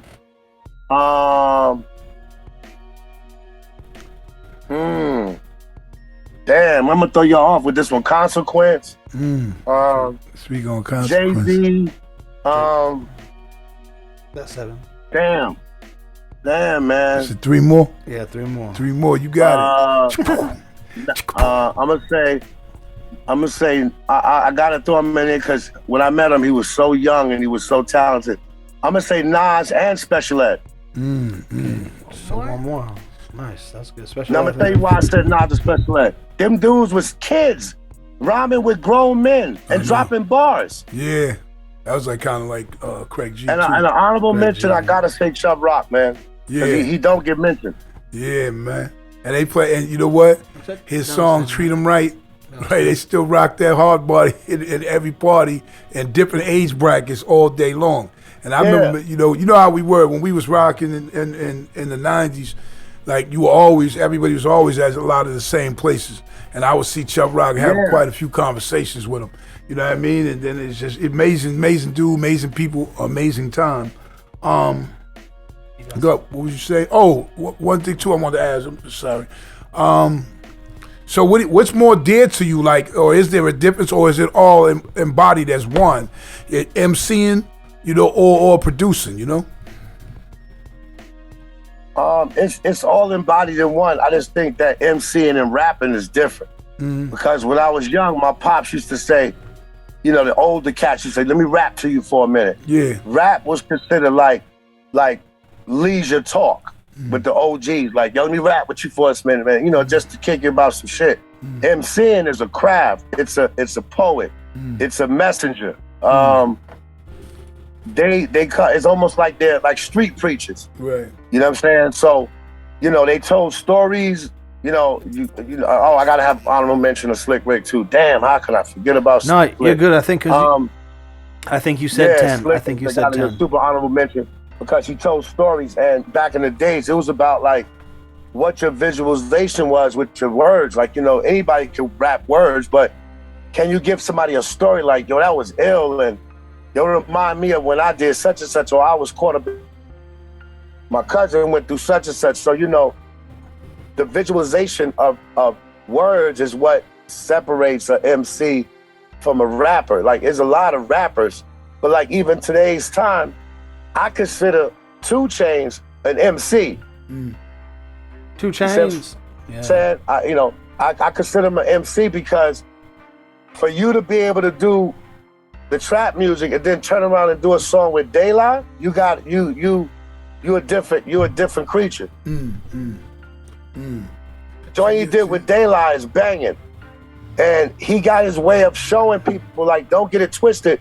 And then I found out from Alamo, from Brand Nubians, that he was doing his first demo back in the days when he was called Titty Boy. So that's why I knew certain cats that they might be in the trap game, they might be rappers, but they MCs as well. What was you about to say, Tanya? Yeah, it looked like you was about to like go to sleep or something. Chef Tanya Nicole. What up? Y'all nigga huffing that good. I was there. I should have came in. we didn't even. We was talking, and guess where I was at earlier? Where's that? Lowell. Who? I was in Lowell. Oh, that's where we're at right now. That's where we at, Lowell. Lowell. He said Lowell. I like that. All I know is I crossed a bridge. It was like a bridge over there. Yeah. Yeah. Oh yes, there's a lot of bridges. Yeah, we in the low. Here. We in the low right now. You know what I'm saying? Next time, come through the studio. Yeah, I understand that how ironic it was, because Snug told me where y'all was at, and today I was just laughing like, yo, how I end up over here? Because I had to run an errand. That's so funny. So you know, the thing is, like I said, it's a big world, but it's a small world too. You know. Hit him. Oh, I just wanted to know. I was looking at your Instagram, and I happened to see that you wrote that you were a chef, and I wanted to know, like, what do you like to cook, or what's your love in the kitchen? Oh yeah, well, I got 2 private accounts that I cook for people, like one family and one dude who had a massive heart attack. So like, that's my alter ego. Came on tours, we used to tour hard and long. So when we used to come home, all I did was stay in the kitchen. Like, I didn't want to go outside because I've been around people so much that I was just trying to, revitalize myself. So I started cooking early, maybe 98, and I just kept at it. And then now it's to the point where I can school people health-wise how to eat better and still cheat. So I got this little I'm about to put together. I don't know if I want to do it on YouTube or am I gonna wait to get this plug that I might have, but it's called Cheat Well with Prince Poe. And it's just about everybody's on this vegan thing. And some people is like, fuck that, I'm gonna eat meat. So Cheat Well is just about whatever you eat, how well are you preparing it? So I got into my oils. I know the better oils, the healthier oils. I got people to start cooking more with vinegars, different vinegars like orange muscat, balsamic vinegar, red wine vinegar. I love that. Seasoned rice vinegar. And I used to come home from the tours, and all I did was watch Iron Chef, Chopped, and all that shit. And I used to be screaming at the TV and all that shit. And so now, it's funny that it's nailed it. 2 decades later. And now it's almost nothing I can't make. And, and it's just funny, that people are like, yo, you cook? I say, yeah. So I've done like 6 private events. And also in the beginning, I started doing stuff like when I go to somebody's house, I just cook and we just record some of it or we take pictures. So I did Mona Lisa, DJ Mona Lisa in LA. I did my man Dynamite, who used to be, if y'all remember the female MC Boss. Oh yeah, hell yeah. Yeah, Boss had a hype man named Dynamite, and I did a joint at his crib. Mobb Deep Old Road, Tammy, I did something for her at her building for about 40 people. Damn, who else I did? I did some more people. I did for Dilla Day out in Minnesota. Me and Edo G was rocking, and we had people over, and I cooked some dishes for them as well. You know, and I got like specialty dishes too. Like nobody can say they made this up. I'm probably one of the first ones that came out with the chicken lasagna. Instead of using beef, use chicken. And my shit is like 5 layers of food. You got chicken breast, you got ground chicken, you got vegetables, which I use like Asian stir-fried vegetables mixed with spinach, the ricotta cheese, and it's like 5 layers of goodness. And on top of it, I put chicken wings, garlic chicken wings on the top with mozzarella cheese. Every time I make that shit, somebody's turned out. You're making me hungry. Okay. Yeah, you gotta check That's Chef. wonderful. You know, and when you get older and you're an MC, cause sure can remember this. Y'all probably all remember this era where they was trying to get, when I was doing a lot of solo shit. I did an album with Danger Mouse right before he did. Yeah, I saw that. Danger Mouse. Yeah. And it was called The Slickness. So we was able to do an extensive tour. Me, Jim and I, the Gifted One, Danger Mouse, DJ Prince Paul, and we did a really extensive tour overseas. And that gave me some leverage as far as being a solo artist. So, you know, I'm tapped in with a lot of overseas shit like that. But like I said, a lot of people miss stuff because there's so much going on and the game has changed. But that's why, like, I stopped doing shows for a minute because they told me I'm coming to do the show without a DJ. And I'm like, I'm not letting nobody change the narrative of true hip hop. How you gonna tell somebody to come and do a show without their DJ? That's a part of the show. Yeah, we always get. They're trying to save money. We've had to. Try to save money, but you know, sometimes it's about properly planning, and then you could be more frugal with money. But you don't. Yeah, no, I'm on your side of the same. Yeah. You don't never cut the DJ out of the show. That's like we do the same. That's like cutting the head off of hip hop, like the body of hip hop. Stay on the show. So I turned down a lot of shows, man, because they was like, "Yo, we got an in-house DJ." I said, "He don't know my routine." So it was a couple of years that I didn't do no show. So how did you end up? I had to do that. I had to do that because, like I said, I got too many great artists that came before me. That was like my big brothers and my big sisters that I just couldn't do it. So I had kind of fell back a little bit. I was gonna say, how did you start working for other people cooking? Like, how was that? Well, you know, I had a couple of functions. I had a couple of parties, and then I started doing this party called a hot tub time machine, which is like a it take you back in the days. Like we play like the Pet Shop Boys, the Eurythmics, Grace Jones, Nona Hendrix, and we'll serve food at the party. So people was like, "Word, you made all this food?" I said, "Yeah, I made all the food." So I started doing that, and then we picked back up on the hot tub time machine. We had one in New York last year, but it was the same day that LL Cool J did Rock the Bells at Flesh and Metal Park. So, you know, it was we had a good turnout, but you know, far as integrating it with the hip hop community, a lot of them supported the Rock the Bells, and I'm totally for that. You know what I mean? The hot tub time machine is just for people that really love music and that knows all forms of music. We playing Barrington Levy, we was playing Yellow Man, and you know, and we was taking it back so that people can reminisce on good times in their life, even when they was young. So we did that party in New York, and we also did it in Bowie, Maryland. Nice. So both parties were successful, and people came out, and you know, we had Jawbreakers and Now Laters. Now Laters, those are my favorite. Jawbreaker, man. We had all that shit on the table. As a matter of fact, I got a shopping bag full of candy at my house that I still ain't get rid of. I swear, if I'd have came out the lower, I'd have brought y'all all that shit. Oh my God.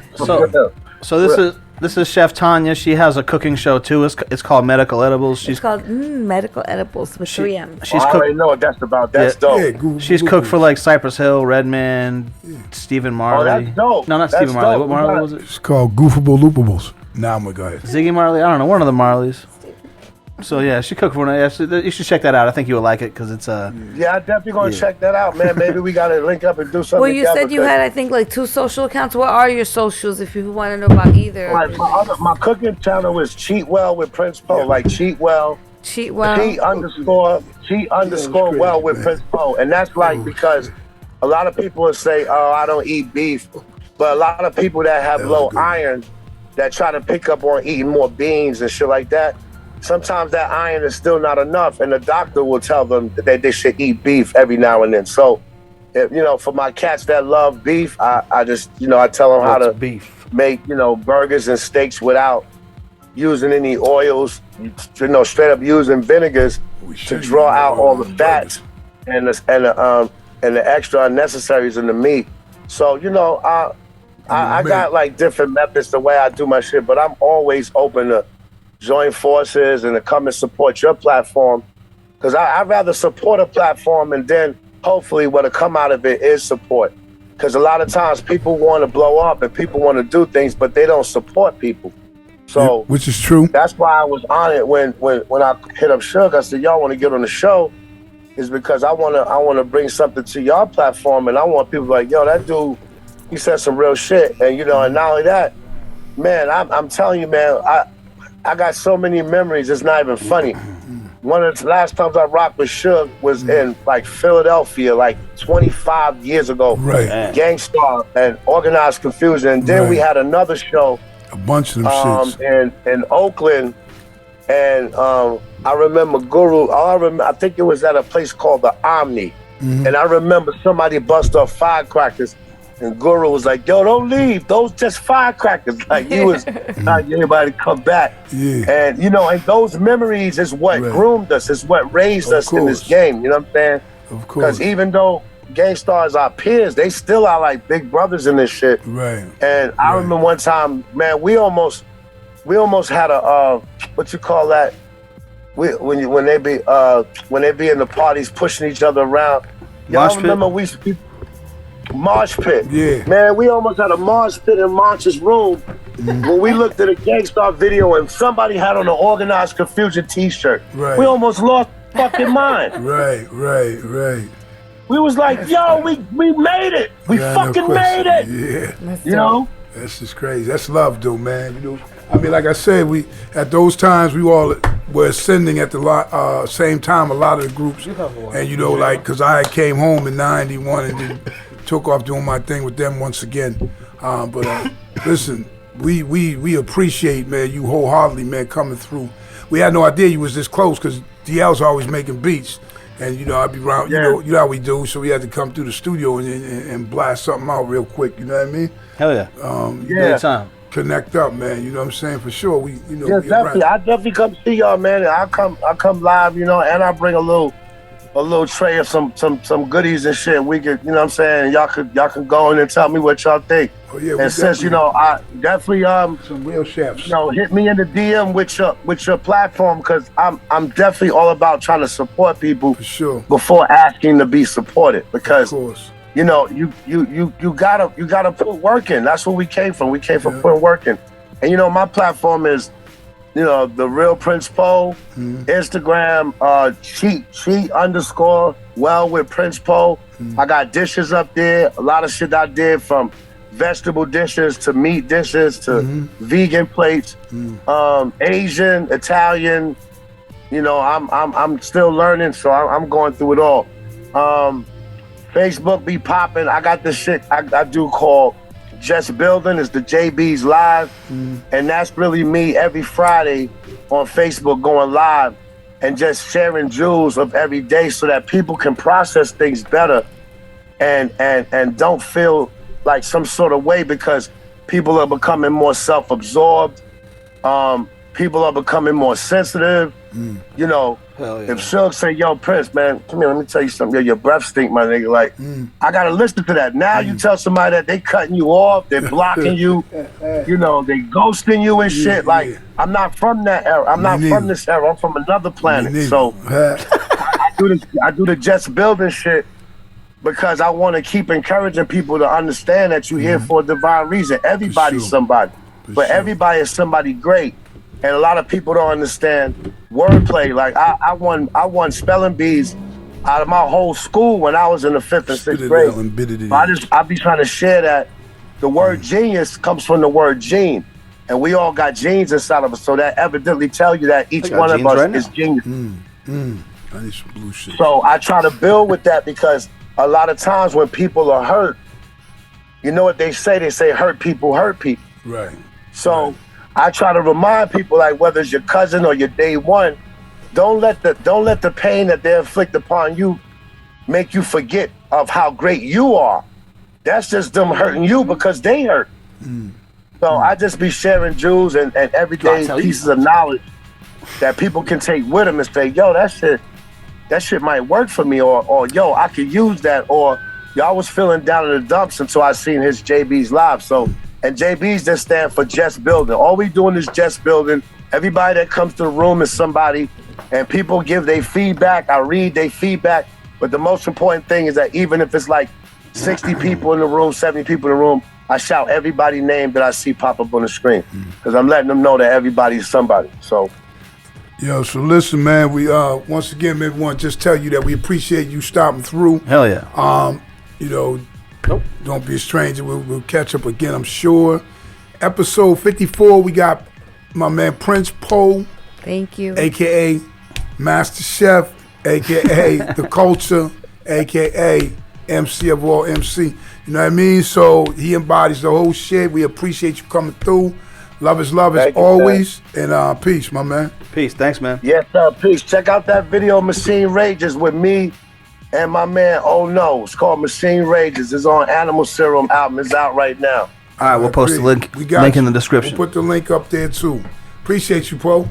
Yo, shout out to the whole Danger Zone podcast family, man. I love y'all, man. Appreciate y'all. Yes, sir.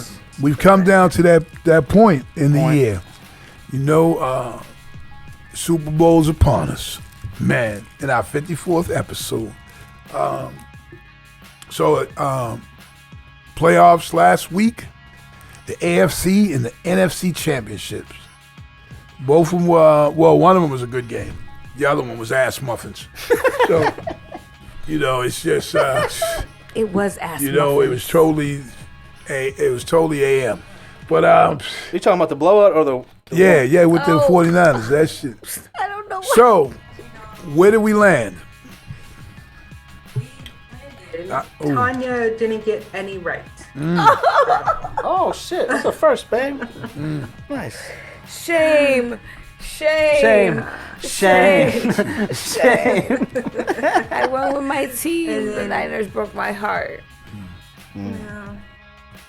And then, Dad, you did good. Well, you got 1-1. The Eagles you got, and then the Bengals you did not. You're with Tanya. You're with Tanya. No, I got 1-1. Sometimes that's a good thing. So, DL and I both got 2-0. Oh, I got 2-0. I can't remember. Nice. 2-0. I was 2-0. Nah, Right? yeah, it's right. So that brings us up for the playoffs. That you and DL are now tied at 9-3. Oh. So everybody eats steak. Well, what happens now is because you two lost. Well, I did pretty good. I got 8-4. I was literally one behind. Y'all, and what'd she get? 6-6. Oh, so I was right 50% of the time. I'll take it. So now, I'll take it. we're kind of lined up pretty cool because my half of my steak comes from your side, and his half of his steak comes from her side. That is fine so with me. It's a win-win, right? So Yes. now we have the Super Bowl. Oh. And who will it be? Let's see. We can go with you, Reed. You was gone. Who do you like? Wait. First, I want to know what the stakes are. Steaks? Tomahawks.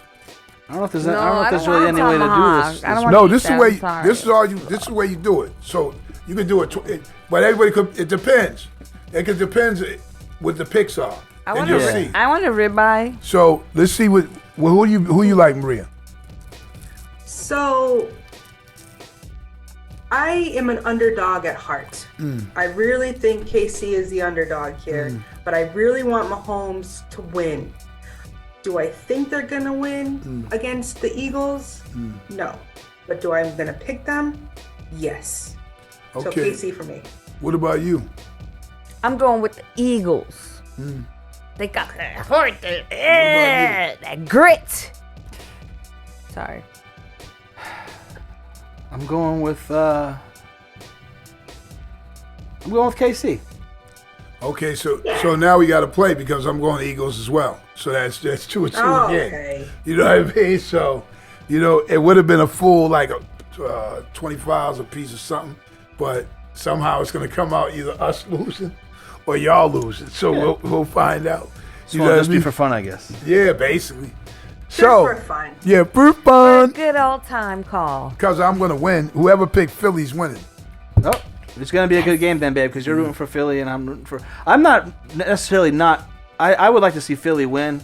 I just kind of thought everyone was gonna pick Philly, so I was lined up to go KC because I thought everyone was gonna. Sure. That's This a is lot what of I feel. backpedaling. This is what I feel.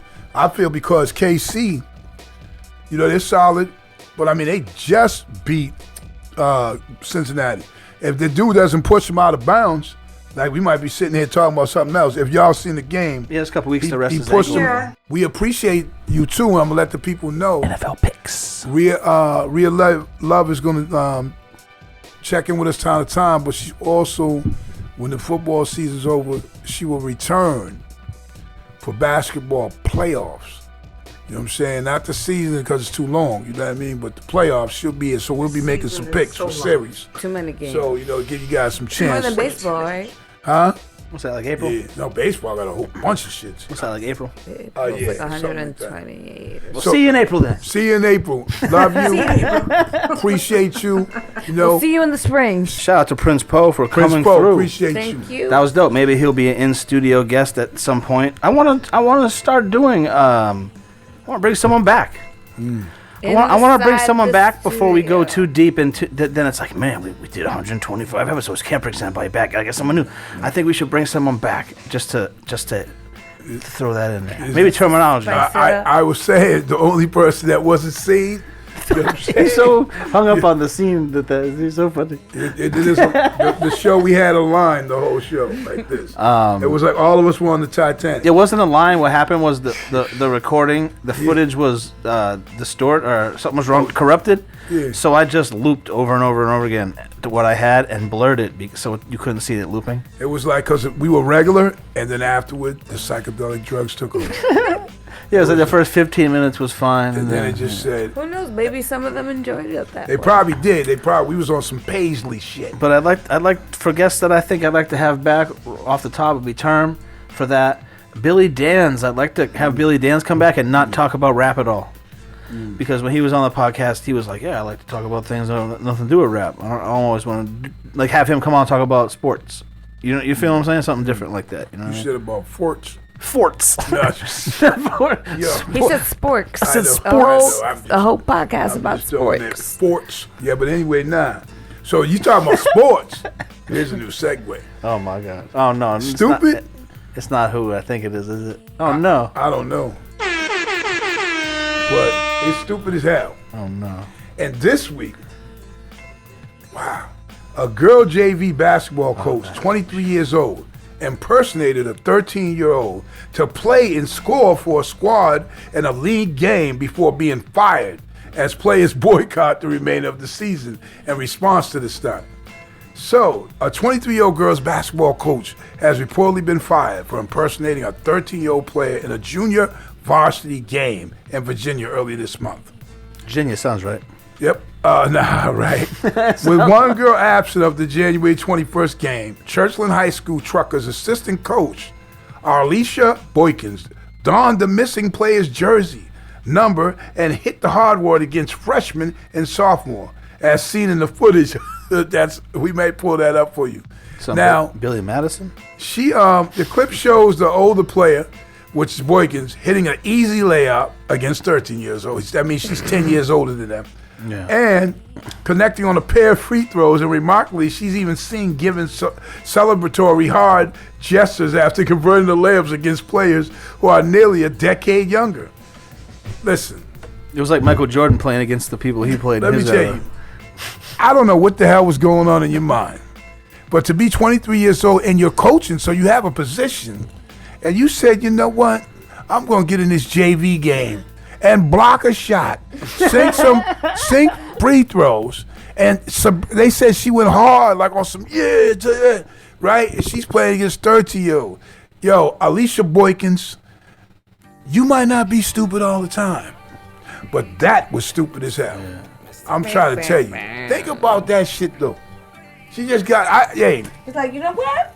I'm get in the game. I'm 23. I'm going in. 23 is such a difference. Develop against 13-year-olds? Come on, man. Shaq couldn't even dunk when he's 13. I actually heard this story. Oh, yeah, he could. Not 13. I actually heard this story on the news, and they said that this is not the first time that this happens in the school's history. All I'm saying. And that there's no necessarily a rule against it. But man, trust me. You don't need a rule to know that that's not right. Let me tell you, the worst thing about youth basketball is the parents. And trust me, once they see the girl could have been the regular age, if she's dominating, somebody's going to say something. Yeah. So therefore, and find out this chick is a woman, they're like, oh, shit. You know what I mean? So, Alicia Boykins, this week, you, and only you, are stupid as hell. Just you. Bam, bam, bam, bam, bam. All right, that was another good one. What's that, 54? Episode 54 is in the books, the cookbooks. Studio 54. Hey, it's in the cookbooks because we Either you guys ever go there? Real party there. Either you guys ever go to Studio 54? No. No, me neither. I think I drove by it before, but I never went inside. You ever punch your fist through a door? No, that's a lie. We went to Studio 54. We saw John Leguizamo. We went for an event. That's right. They turned it into a theater. And we saw John Leguizamo's one-man show. No, that's a lie. That was pretty good. It was like Spanish history, right? It was good. You like John Leguizamo? He's cool. Yeah, we saw his one-man show there. He has a new movie coming out. Oh, I think he's in that movie that I told you about. Like The House in the Cabin. Oh, no shit. Oh, yeah, I saw the other one, A Broom in the Basket. What are y'all laughing at? Yo, Broom in the Basket. It's by M. Shyamalan. We got a rock group, you know what I'm saying? Heavy White Pearls. That's us. We're going to be good. Guess who plays the guitar? Guess who plays the drum? And guess who plays the tambourine? All right, yo. So, yeah, go find our Facebook, Instagram, right up there. If you YouTube, if you want Spotify. to watch us on Sundays, watch it on YouTube, what have you. If you want to listen, Spotify, iHeartRadio and such, or, just where you get podcasts, however you put them up. Danger Zone Podcast. We love you. We appreciate y'all. Remember, excuses have no purpose, so don't make them. Don't make them. And also, as we grow, we glow. You know what I'm saying? And another thing I just want to add. It's easy to be a bully. You know what I'm saying? It's easy to, prey on someone, man, and be physically overmatched. But, it's more real to, be kind-hearted and be deep in the mind. You know what I'm saying? So just think about that, because... after that thing that happened, man, with the shout out and condolences to the Tyreek Nichols family, you know what I'm saying? It's just shit like that is just unbearable and unnecessary. That's some crazy shit, man. So listen, be good in the heart, man, and deep in the mind, and show love when you love a show love, man. That's what it is. Danger Zone Podcast. On my dark days. On my dark days, I chop crack on a regular. Ran up in spots and clapped on a regular. Took big fat ass stacks from the register. No matter how hard they tried, they still couldn't measure them. Hard out hand.